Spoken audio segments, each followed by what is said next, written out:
Class में जो भी पढ़ाया था हमने यूनिट्स एंड मेजरमेंट से रिलेटेड चीजें आपने रिवाइज किया होगा अच्छे से। और अगर रिवाइज किया होगा तो आज की क्लास और भी इंटरेस्टिंग होने वाली है। आज हम स्टार्ट करेंगे बहुत इंपॉर्टेंट टॉपिक डायमेंशनल एनालिसिस। अब ये समझिए कि डायमेंशनल एनालिसिस से रिलेटेड क्वेश्चंस 11th में भी आते हैं, 12th में भी आते हैं हमारे एग्जाम बोर्ड्स एग्जाम्स में। इसके अलावा बेटा कोई भी कॉम्पिटिटिव एग्जाम हो, चाहे एनडीए हो, सीडीएस हो, आईआईटी, जेईई और नीट से रिलेटेड एक क्वेश्चन कंफर्म डायमेंशन से रिलेटेड आता है। तो इसीलिए बहुत ही इंपॉर्टेंट चैप्टर है और हमको जितने भी चैप्टर्स पढ़ने हैं उसमें हमें जो भी क्वांटिटीज कोई भी फॉर्मूला पढ़ना है तो उसमें हमें डायमेंशंस जरूर निकालना पड़ता है। तो हम स्टार्ट करते हैं और पहला हेडिंग डालते हैं डायमेंशन। डायमेंशन सबसे पहले हम डेफिनेशन लिख लेंगे जो आप लोगों को अच्छा लगता है और फिर डिस्कस करते हैं। Dimensions are the powers to which the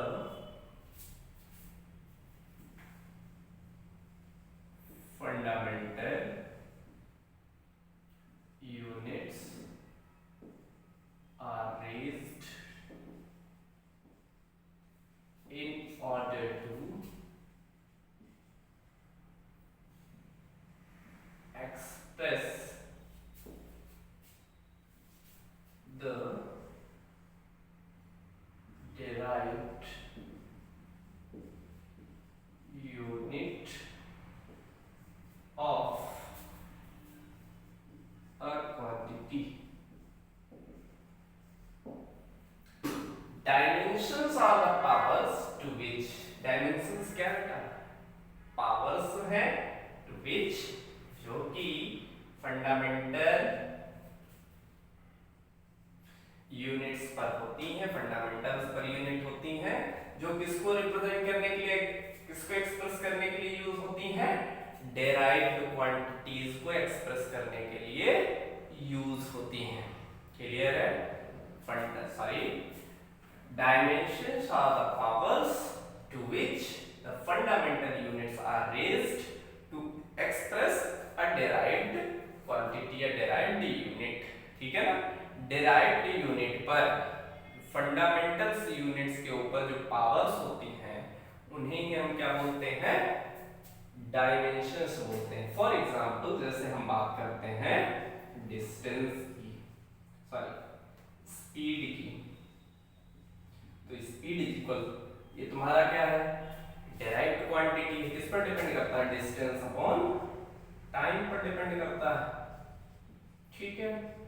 distance की यूनिट होती है मीटर एंड टाइम की यूनिट होती है सेकंड। अब मीटर की पावर यहाँ पर 1 है और सेकंड को ऊपर ले जाएंगे तो इस सेकंड की पावर -1 हो जाएगी। तो ये तुम्हारी फंडामेंटल यूनिट्स है। मीटर एंड सेकंड क्या है बेटा? फंडामेंटल यूनिट है। और फंडामेंटल पर जो पावर्स हैं उन्हें हम क्या बोलेंगे? डायमेंशंस बोलेंगे। क्या बोलेंगे? Dimensions. Repeating, dimensions are the powers to which the fundamental units are raised in order to express the derived unit of a quantity. Is it clear? I hope clear हो गया होगा। अब हम डिस्कस करेंगे कि कैसे किसी क्वांटिटी का हम डायमेंशन फॉर्मूला फाइंड करते हैं। ठीक है? How to find the dimension of a derived quantity। तो पहले हम कुछ चीजें लिख रहे हैं, आप लोग को नोट कर लीजिएगा। मास की यूनिट होती है किलोग्राम। क्या होती है? किलोग्राम।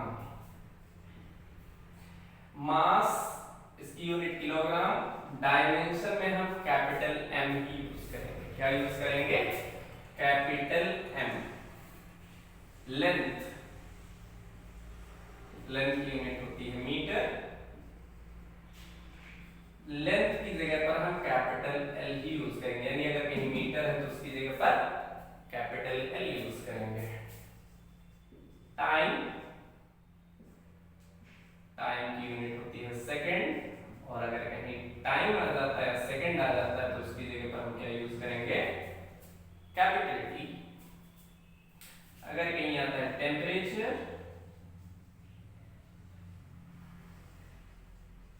तो टेम्परेचर की जगह हम यूज करेंगे थीटा। क्या यूज करेंगे, थीटा। कॉमनली यही सारी क्वांटिटीज यूज होती हैं, ठीक है। तो सिंपली याद रखना, अगर किलोग्राम है तो कैपिटल एम यूज होगा, मीटर है, लेंथ की बात होगी तो कैपिटल एल यूज होगा, टाइम है, यूनिट अगर सेकंड है तो क्या होगा, टी यूज होगा, अगर टेम्परेचर है तो क्या यूज होगा, थीटा यूज होगा, ठीक है। तो अब हम फाइंड करना स्टार्ट करेंगे डायमेंशनल फॉर्मूला, ठीक है।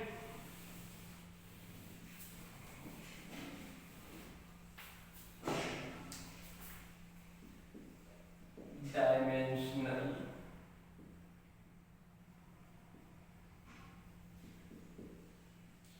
formulas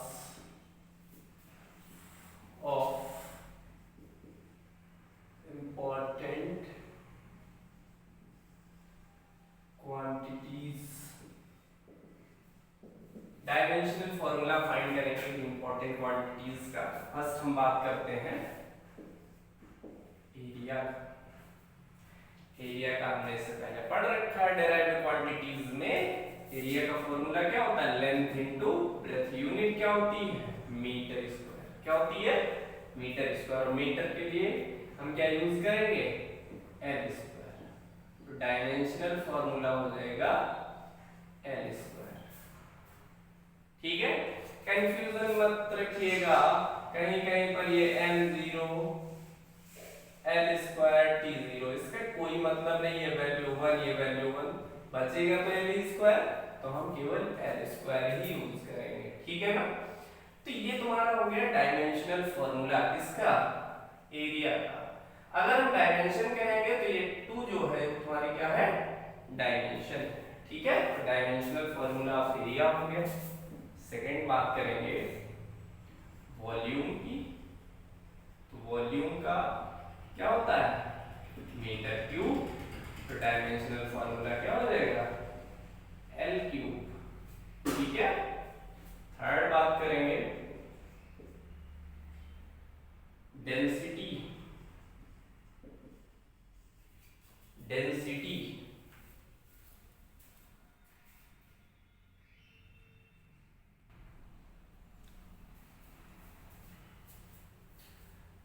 डेंसिटी डेंसिटी की यूनिट होती है बेटा किलोग्राम पर मीटर क्यूब। क्लियर, इसको ऊपर ले जाएंगे तो यह आ जाएगा kilogram metre to the power -3। तो यहाँ हम सिंपली जानते हैं किलोग्राम को किससे डिनोट करेंगे, एम से, और यहाँ मीटर एल से, तो एल पावर -3। तो ये हो गया dimension of density. Fourth is speed. Speed और वेलोसिटी, इसकी यूनिट होती है मीटर पर सेकंड और मीटर सेकंड इनवर्स। मीटर को किससे लिखते हैं, एल से लिखेंगे, second T to the power -1, L T the power -1। Fifth acceleration. Acceleration की बात करें तो इसकी यूनिट होती है मीटर पर सेकंड स्क्वायर और metre second to the power -2। Simply बेटा मीटर को हम किससे लिखेंगे, एल से, सेकंड को टी से, L T to the power -2। अब बात करेंगे फोर्स की। बहुत इंपॉर्टेंट, हमेशा यूज होता है। फोर्स की यूनिट होती है किलोग्राम मीटर पर सेकंड स्क्वायर, और इसी को हमने कहा था क्या, न्यूटन।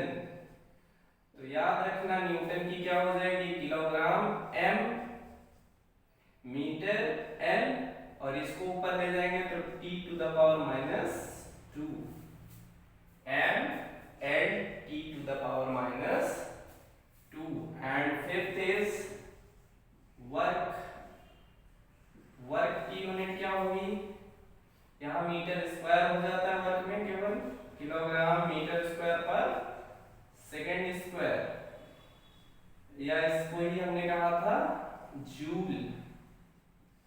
इधर देखिए आप ही लोग बताइए किलोग्राम का क्या हो जाएगा m मीटर का l हो जाएगा तो l स्क्वायर हो जाएगा और t नीचे होगा t स्क्वायर तो ऊपर आ जाएगा t to the power minus. कोई कंफ्यूजन नहीं होनी चाहिए सब अच्छा है। अगर आपने प्रीवियस क्लास में सारी चीजें पढ़ी हैं तो उन्हीं का यूज करके हम क्या करेंगे डायमेंशन निकाल लेंगे। ठीक है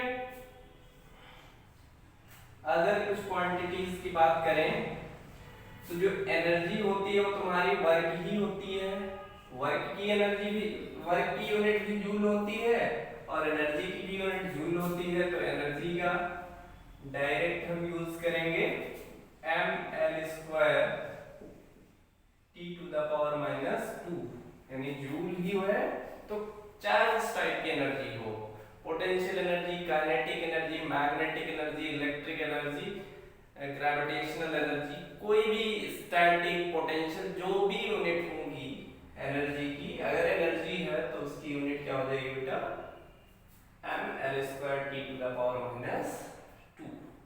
आपकी बुक्स में बहुत सी डायमेंशनल फॉर्मूलाज दिए गए हैं तो आप उनको अच्छे से फॉर्मूला देखिए और उसके बाद अपने हिसाब से उसको फॉर्म करिए। इसी तरह से डायमेंशनल फॉर्मूला याद मत करिए आपको याद क्या करना है क्वांटिटी याद करनी है और उनके फॉर्मूलाज और फॉर्मूला याद हो गया तो आप यूनिट फाइंड कर लेंगे और यूनिट फाइंड कर लेंगे तो आप डायमेंशंस फाइंड कर लेंगे। तो आप लोगों का यही आप लोगों का होमवर्क है आप लोग अच्छे से इसको करिएगा फाइंड करिएगा और उसके बाद अगर कोई प्रॉब्लम है तो आप हमसे डिस्कस करिएगा कमेंट में। अब हम बात करेंगे ये नोट कर लिया होगा आप लोगों ने। अब हम बात करेंगे प्रिंसिपल ऑफ होमोजेनिटी और उसके बाद डिस्कस करेंगे application of dimensions. Principle of homogeneity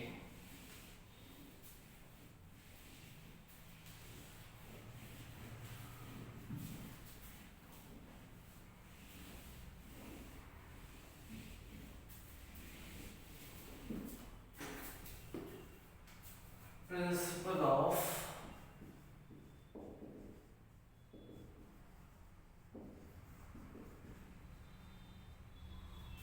homogeneity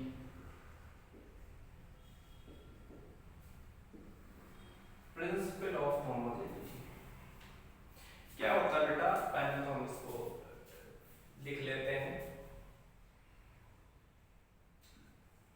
principle of homogeneity states that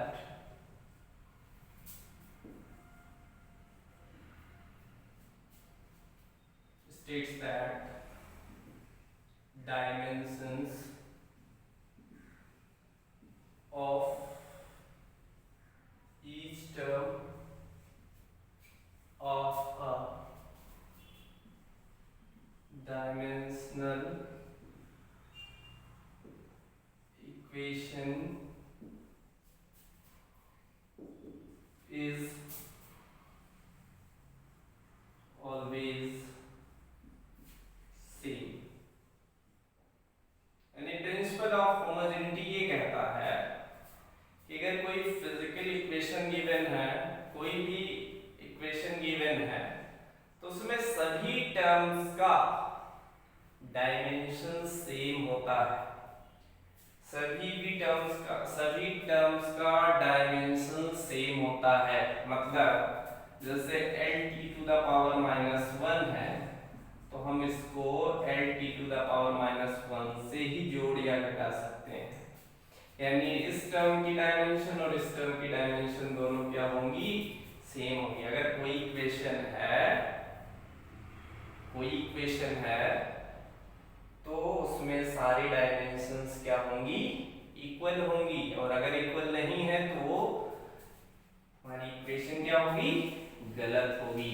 ठीक है, उसे हम क्या बोलेंगे, प्रिंसिपल ऑफ होमोजेनिटी। एग्जाम्पल देख लेते हैं, और ये तुम्हारा एक एप्लीकेशन। ठीक है, एग्जाम्पल है v is equal to U plus A T. ये थर्ड इक्वेशन ऑफ मोशन है, sorry first equation of motion है, फर्स्ट इक्वेशन ऑफ मोशन। अब यहां पर बोथ साइड डायमेंशन क्या होनी चाहिए, सेम होनी चाहिए। तो यहाँ पर हम v की डायमेंशन फाइंड करेंगे और इसकी डायमेंशन और इसकी डायमेंशन दोनों सेम होंगी। ठीक है, और यही हमारा प्रिंसिपल ऑफ होमोजेनिटी कह रहा है। Principle of homogeneity states that the dimensions of each term of a dimensional equation is always same. For example यहाँ पर स्पीड, वेलोसिटी, तो वेलोसिटी का फॉर्मूला क्या होता था, वेलोसिटी इज इक्वल टू होती थी डिस्प्लेसमेंट अपॉन टाइम। ठीक है, डिस्प्लेसमेंट की यूनिट होती थी मीटर पर सेकंड, और मीटर को एल से लेते थे, सेकंड को टी से, यानी L T to the power minus 1। तो यहाँ हो जाएगा L T to the power minus 1 is equal to, ये फाइनाइट वेलोसिटी और ये तुम्हारी इनिशियल वेलोसिटी है यू। तो इनिशियल वेलोसिटी हो चाहे फाइनल वेलोसिटी हो, वेलोसिटी तो वेलोसिटी ही है ना, तो यहाँ सेम हो जाएगा L T to the power minus 1। यहाँ की बात करें तो ये एक्सीलरेशन है, और एक्सीलरेशन की यूनिट होती है मीटर पर सेकंड स्क्वायर। मीटर को एल से और सेकंड स्क्वायर ऊपर ले जाओगे तो टी पावर माइनस 2, यानी L T to the power minus 2, और टी का क्या हो जाएगा, पावर 1, यानी यहाँ हो जाएगा L T to power minus 1 plus यहाँ प्लस 1 है और यहाँ माइनस 2 है, तो ये हो जाएगा L T to the power minus 1।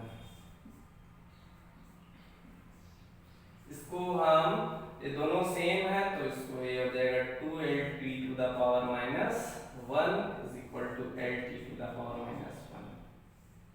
ठीक है, तो यहाँ dimension of LHS is equal to dimension of RHS, और इसी का यूज करके हम क्या करते हैं, करेक्टनेस फाइंड करते हैं किसी इक्वेशन का। ठीक है, तो प्रिंसिपल ऑफ होमोजेनिटी क्लियर हो गया कि अगर कोई इक्वेशन है तो उसमें सभी भी सारे टर्म्स का डायमेंशन सेम होगा, अलग अलग डायमेंशन नहीं हो सकते हैं। अब हम बात करेंगे application of dimensions, application of dimensions.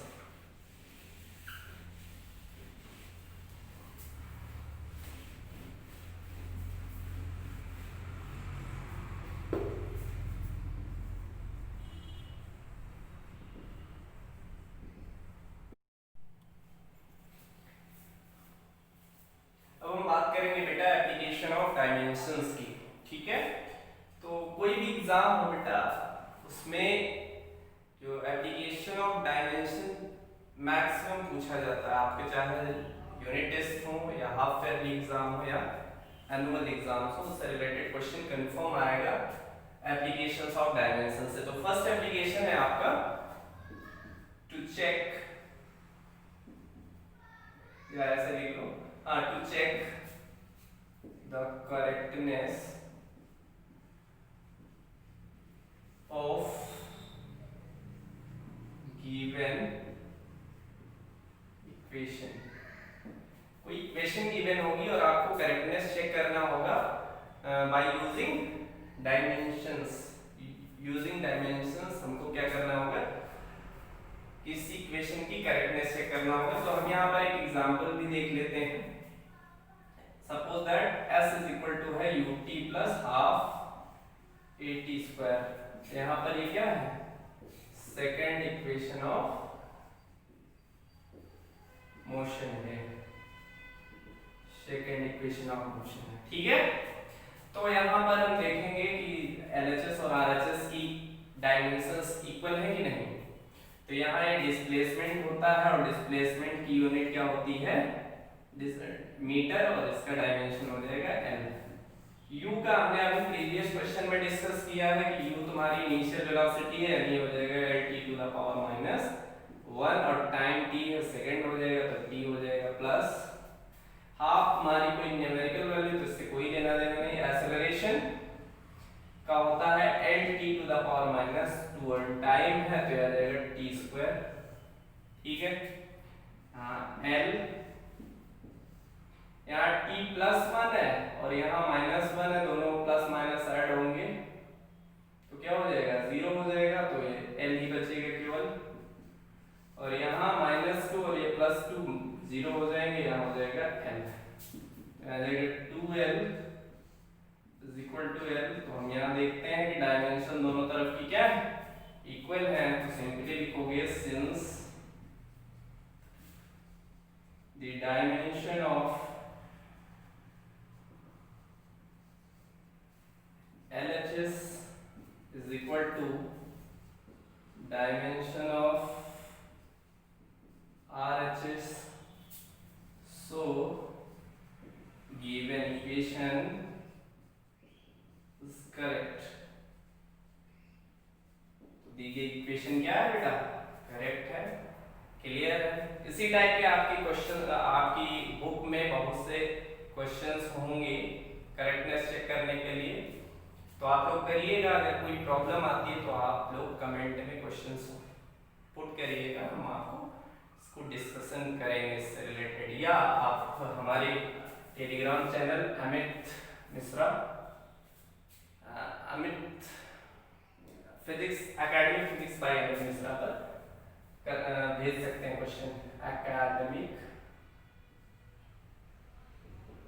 Physics bye Amit Mishra.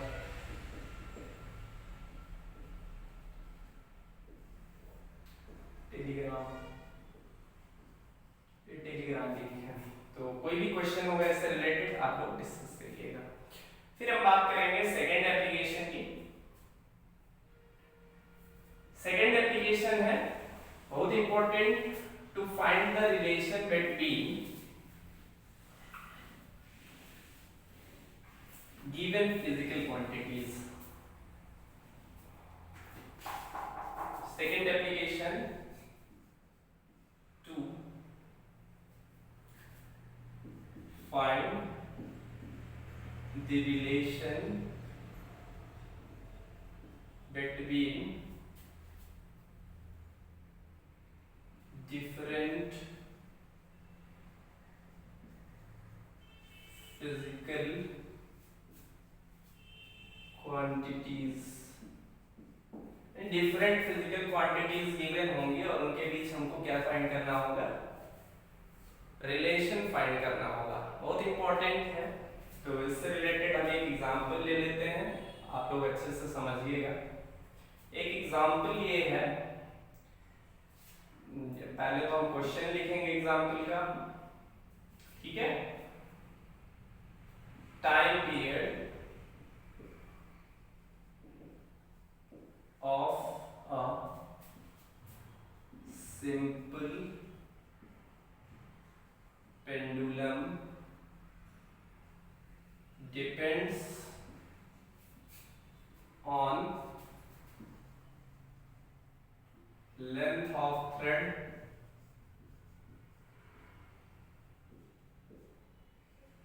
L, mass of bob M, and acceleration due to gravity। Find the relation acceleration due to gravity small g। Find the relation of time period bracket में capital T using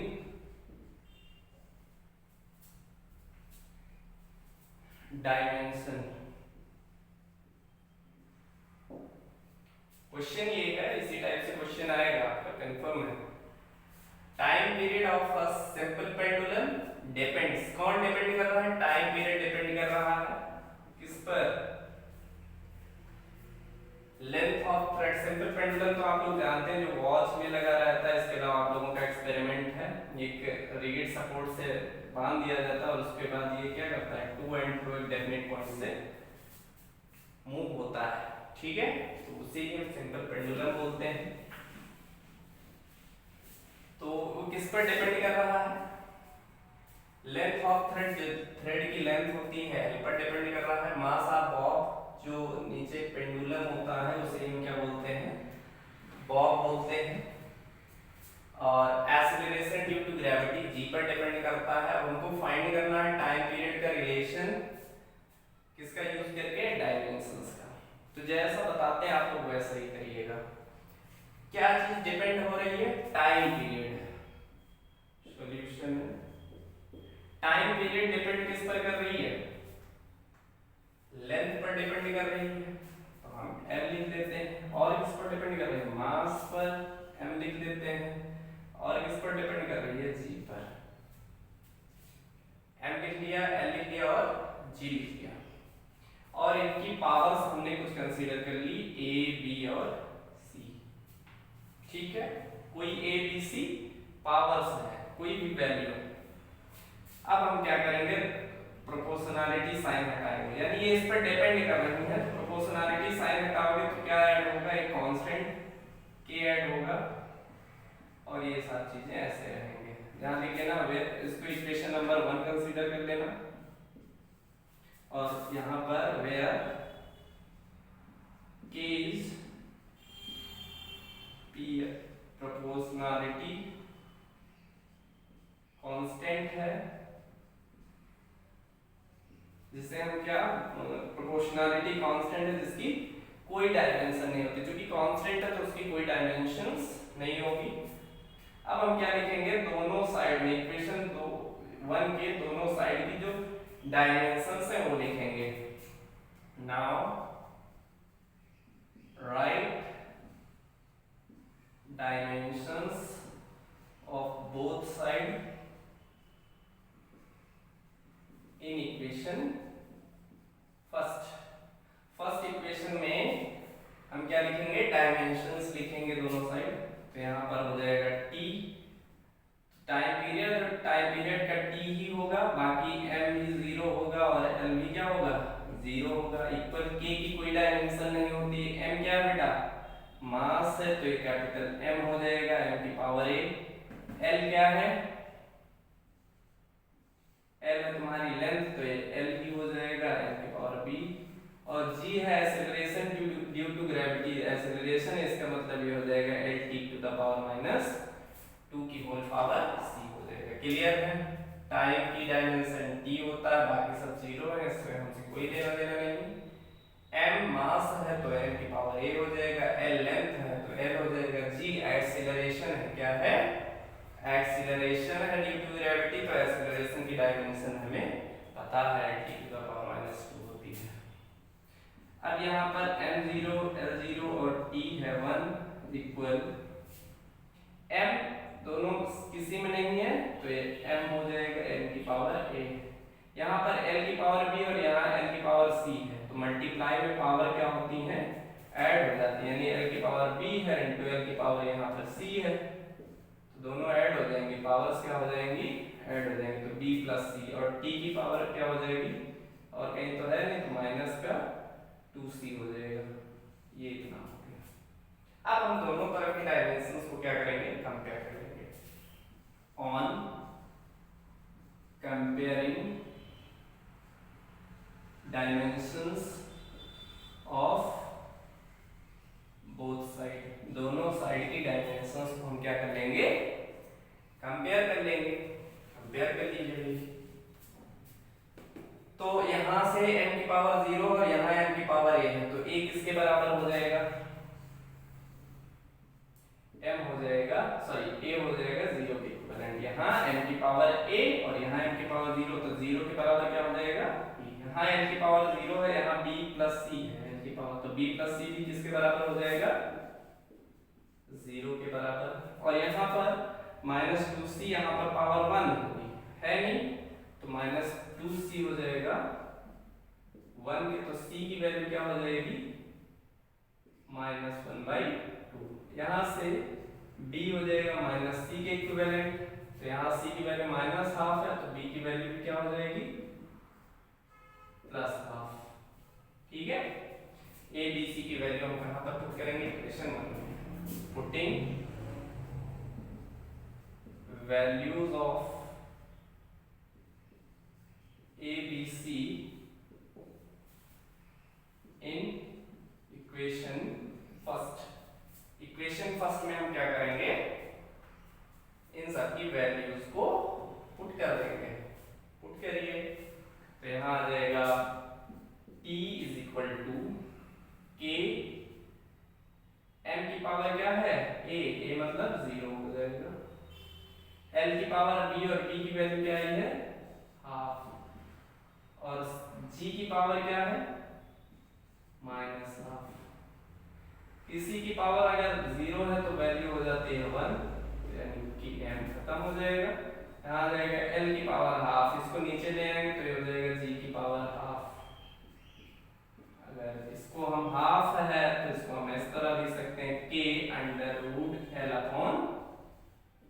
यही तुम्हारा क्या है, formula हो गया, यही relation हो गया t का किसके किसके टर्म में, l और g में, ठीक है।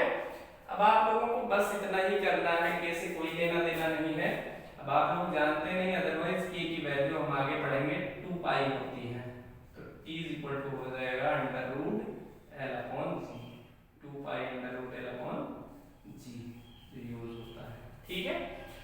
तो इजी वे में आप लोगों को क्या करना है, जो चीज डिपेंड कर रही है जिस पर, उसकी इस तरह लिख लेंगे, उसकी डायमेंशंस लिख लेंगे, कुछ प्रोपोर्शनैलिटी साइन हटाएंगे, कांस्टेंट कुछ भी ऐड करेंगे, ठीक है।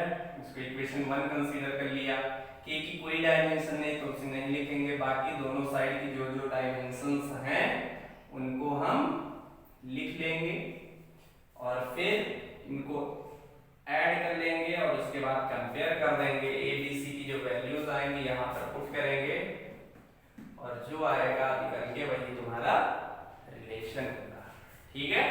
तो इससे भी रिलेटेड बहुत से क्वेश्चंस आपके बुक में अवेलेबल है, तो आप लोग इससे रिलेटेड भी आप प्रैक्टिस करिएगा। ये तुम्हारा सेकंड एप्लीकेशन हुआ, ये आप लोग नोट कर लीजिए firstly. Now we will discuss about third application of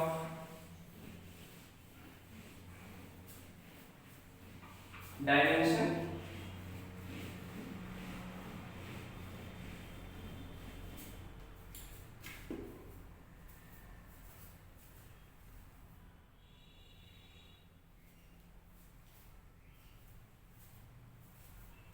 third application ये है बेटा कि हमें अगर किसी एक क्वांटिटी को दूसरे सिस्टम में, यानी किसी क्वांटिटी को एक सिस्टम से दूसरे सिस्टम में कन्वर्ट करना होता है, तब भी हम डायमेंशन का यूज करते हैं। To convert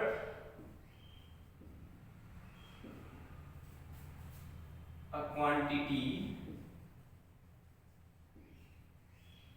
from one system to another system, यानी एक सिस्टम में दूसरे सिस्टम, एक सिस्टम से दूसरे सिस्टम में किसी क्वांटिटी को कन्वर्ट करना है, उसके लिए भी हम डायमेंशन का यूज करते हैं, ठीक है। इसका एक एग्जांपल हम देख लेते हैं। अब बात करें अगर हम न्यूटन की, तो न्यूटन तो तुम्हारा एमकेएस सिस्टम है, मतलब किलोग्राम मीटर पर सेकंड स्क्वायर, या इसे ही हम क्या बोलते हैं, न्यूटन बोलते हैं। और ये तुम्हारा क्या है, दोनों एसआई सिस्टम में है। और एसआई सिस्टम में अगर हम कन्वर्ट करें इसको सीजीएस में, तो किलोग्राम की जगह सीजीएस मतलब सेंटीमीटर, ग्राम और सेकंड, तो किलोग्राम की जगह ग्राम हो जाएगा। मीटर की जगह सेंटीमीटर हो जाएगा और सेकेंड। और जहां जैसे यहाँ एसआई सिस्टम में हम फोर्स की यूनिट को न्यूटन बोलते हैं, उसी तरीके से सीजीएस सिस्टम में इसको हम डाइन बोलते हैं। क्या बोलते हैं? डाइन। तो अगर हमको न्यूटन पता है और न्यूटन को अगर हमको डाइन में कन्वर्ट करना है तो क्या करेंगे? तो पहला एग्जांपल ये है, कन्वर्ट 1 न्यूटन ब्रैकेट में किलोग्राम मीटर पर second square into CGS system. CGS system या उसे कह देंगे डाइन। यानी न्यूटन को किस में कन्वर्ट करना है? डाइन में कन्वर्ट करना है। और डाइन को हम क्या लिख सकते हैं? ग्राम सेंटीमीटर पर सेकेंड स्क्वायर। ठीक है, तो हमको एसआई सिस्टम यानी एमकेएस सिस्टम से इसको किस में कन्वर्ट करना है? सीजीएस सिस्टम में कन्वर्ट करना है by using dimension. Using dimension. चलो देखते हैं। तो आप लोगों को पता है कि product of N1U1 is equal to होता है N2U2 के। यानी किसी सिस्टम में यूनिट और न्यूमेरिकल वैल्यू का प्रोडक्ट दूसरे सिस्टम में यूनिट और न्यूमेरिकल वैल्यू के प्रोडक्ट के इक्विवेलेंट होता है। तो हम ये कंसीडर कर लेते हैं कि N1 में इसकी वैल्यू क्या है? 1। यानी फर्स्ट सिस्टम हम एमकेएस संबंध देते हैं और N2 में हमको फाइंड करना है, यानी सीजीएस सिस्टम में N2 की वैल्यू फाइंड करनी है, न्यूमेरिकल वैल्यू। U1 की वैल्यू हम कंसीडर कर लेते हैं। U1 तुम्हारा क्या है? किलोग्राम मीटर पर सेकेंड स्क्वायर। और यहां से डायमेंशन फार्मूला हो जाएगा m1 l1 t1 की पावर -2। और यहां अगर U2 की बात करें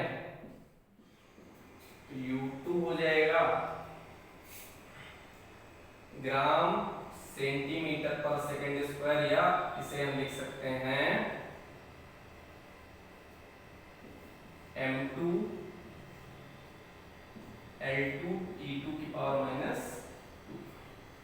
ठीक, तो हम यही एप्लीकेशन अप्लाई करेंगे since N1U1 is equal to होता है N2U2 के।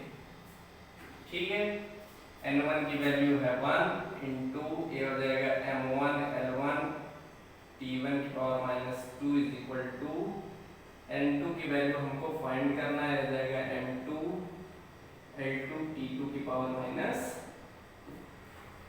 ठीक, अब हमें फाइंड करना है N2, तो इसको हम ट्रांसपोज करेंगे और इधर ले आएंगे। तो N2 इज इक्वल टू हो जाएगा, उधर नोट करते हैं तो प्रॉब्लम होगी, तो ये इरेज कर दें।